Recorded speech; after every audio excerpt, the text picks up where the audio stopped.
Hi, I'm Juliana. And I'm Dominique, and here are some announcements. Okay, so Green Club and Leo's Club meet every other Tuesday. Both advisors, Ms. Bowen and Agardi, have many community service opportunities. See them for more details. In late January, VO will be holding an art contest. You can enter photography, 2D art like sketches, drawings, and paintings, 3D art like sculptures, culinary art, music, film, and monologue performances like slam poetry. If you win third place, the prize is a 6-inch sub from Subway. Second place gets a $10 gift card to Jamba Juice. And the grand prize For first place is a $25 gift card to Target. There will be another Taco Truck and Chill Thursday, January 18th from 2:30 to 4. There will be no study hall that day. And Mr. Murray is selling stink bombs for $2 for $1.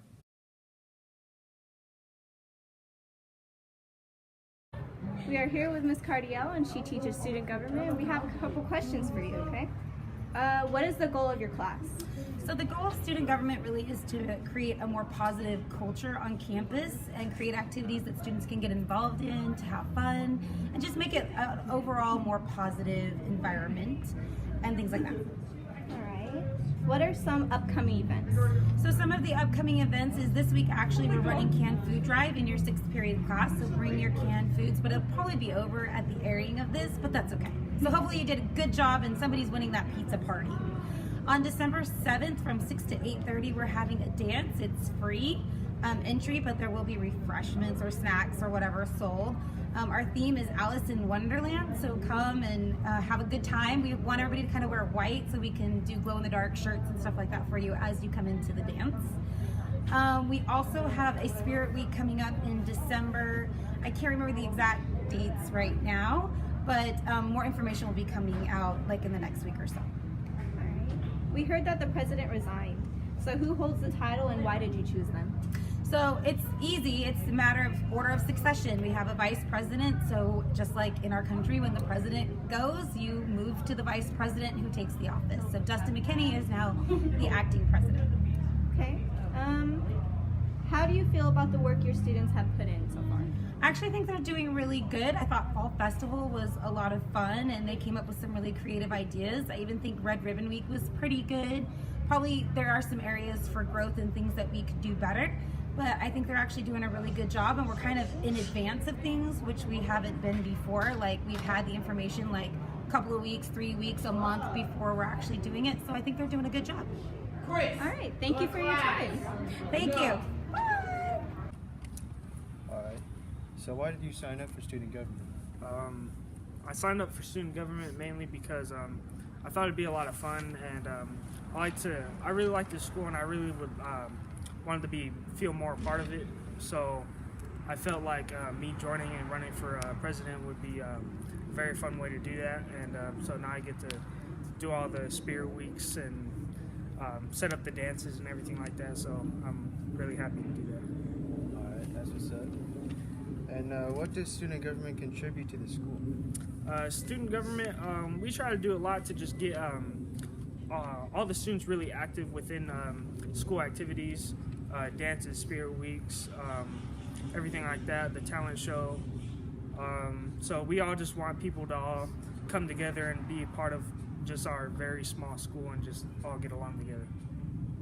Alright, and last question, is there any advice for anyone new that wants to join next year?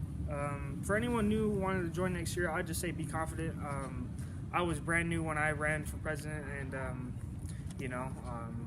I still ran anyway. It's all about just confidence and wanting to do something and do something different for the school. If you think something should be changed, then might as well run for student government and try to change whatever it is you want to change. So,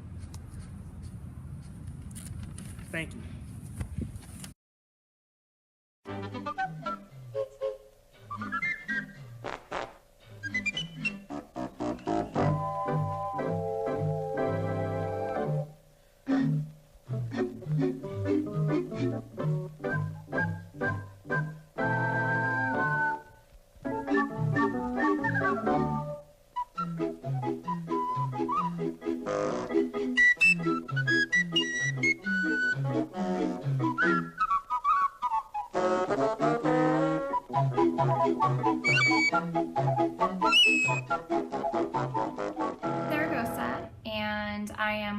co-advisors with Mrs. Bowen for the Green Club. Okay. Why did you and Ms. Bowen start a Green Club? I want to say about 3 years ago. There was a student who happened to be in one of my classes that wanted to start a new club, and he was very passionate about the environment and wanting to kind of bring more awareness on campus about it. And so he came to me and asked if I would be willing to be one of the advisors. And then Mrs. Bowen is really, really talented and has a lot of knowledge in regards to gardening. And so she agreed to also be co-advisor, because that is not my area of strength. So, What kind of activities do you and the students complete? we work on the school garden out here in the back in between A and B wing. We've planted now 3 trees on campus, fruit trees. There's an orange tree, a plum tree, and now a mandarin orange tree, the little ones. We've done, for the last 2 years, we've done coastal cleanup in September. The needs of a plant.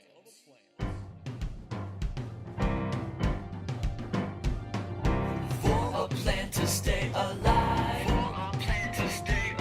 it needs 5 things I would not lie. It needs water so it can grow.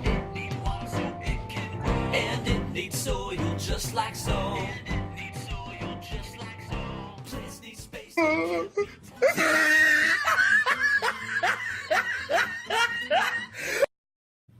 What's up, VO? I'm Lex, and this is Marcus. Hello, everybody. And today, we're going to talk about net neutrality, which was sadly repealed on Thursday. What exactly is net neutrality, Marcus? Well, net neutrality is the concept that the internet is free for everyone. And that the internet service providers, like Verizon, Comcast, and AT&T, should enable access to content and applications regardless of the source, without favoring or blocking particular products or websites. Ajit Pai is the American attorney who serves as the chairman of the United States Federal Communications Commission, is trying to revoke a net neutrality.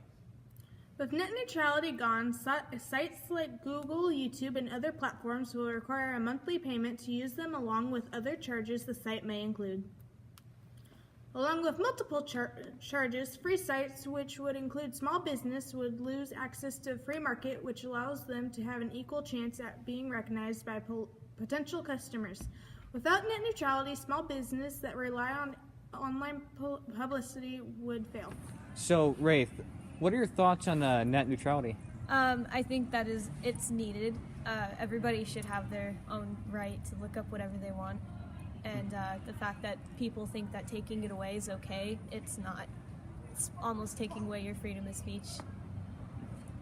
Is that it? Yeah. Vince, what is your opinion on net neutrality? Well, I think it should be just a one-time fee. I think that a lot of people don't make a lot of money, so they should pay $5 and just get it over with for one time. Is that it? What are your thoughts on net neutrality? I think net neutrality should be enforced, and we shouldn't be charged to go on the internet. Okay. Frank, what are your thoughts on net neutrality? Well, they obviously shouldn't remove net neutrality. It keeps us at a good rate with our economy. If they were to take away net neutrality, we'd have to pay a lot more for simple things. And if we didn't pay for things, we would end up getting a lower quality of something.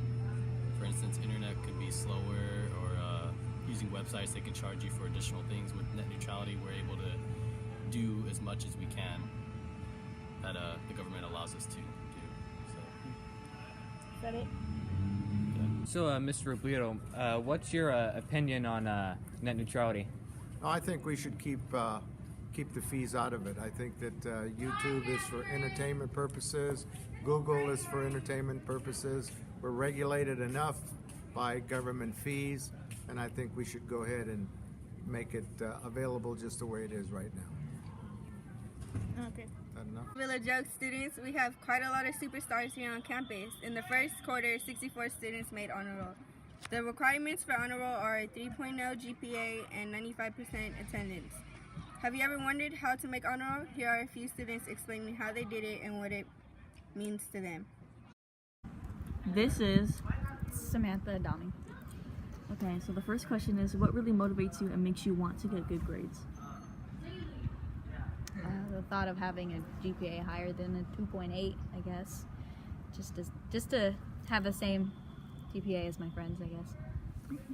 Was it hard to get honor roll? If so, like, what struggles did you go through to get good grades? It wasn't really as hard because it's all classwork, I guess. But if it was homework, I probably wouldn't be on honor roll at all. Okay, this is Patricio Marino. and we have a few questions for him today for honor roll. So what really motivates you and makes you want to get good grades? Just to graduate and for my mom.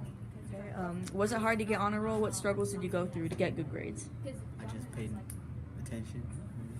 Stayed on task. Stayed on task. So no struggles, it was just like easy going for you? Yeah. Okay, this is Norai Serrano. what really motivates you and makes you want to get good grades? Freshman and sophomore year, I really kind of failed all my classes, not all of them, but most of them. And I just woke up and realized that I really need to step up my game if I want to become someone in the future. Was it hard to get honor roll? What struggles did you go through to get good grades?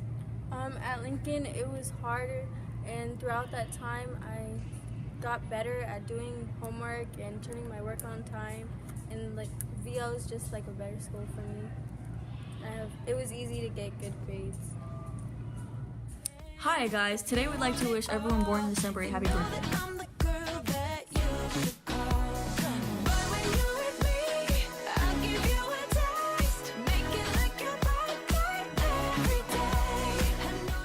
And please welcome another staff member, Ms. Fields. Hello, my name is Mrs. Fields. I teach freshman high school success classes as well as 10th grade world history. All right, we're gonna ask you some questions. Okay. Number one, did you plan on becoming a teacher when you were younger? Absolutely not.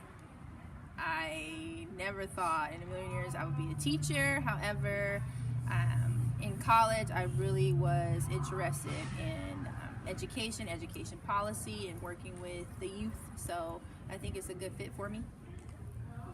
All right, next question. Why did you choose to work at Village Oaks? I like the smaller learning environment. I worked at larger high schools before, and it just felt like it really wasn't like a community. So the smaller the better. I think you get to learn and engage with students more. What did you do before you taught here? Did you have any other jobs? I've always worked within education, but for the past 2 years, I left the classroom to become a business owner. So I currently own a little Lego company. It's called Bricks for Kids, and we do after school and summer camp programming with Lego bricks. Which college did you graduate from? I graduated from UC Berkeley. Go Bears! What do you like about teaching? I like to engage with the students. I like to collaborate, kind of provoke them in thinking differently. I also like to help them plan out their futures. What do you find challenging about teaching? Classroom management, trying to get students to think beyond high school, think about the future a little bit, and keeping kids motivated and interested in education in their lives.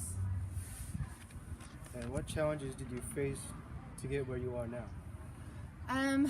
Let's see, so I was a student athlete. When I went to college, I got a track scholarship, so having good grades, having a plan was something that was always challenging. I think having endurance to continue going on.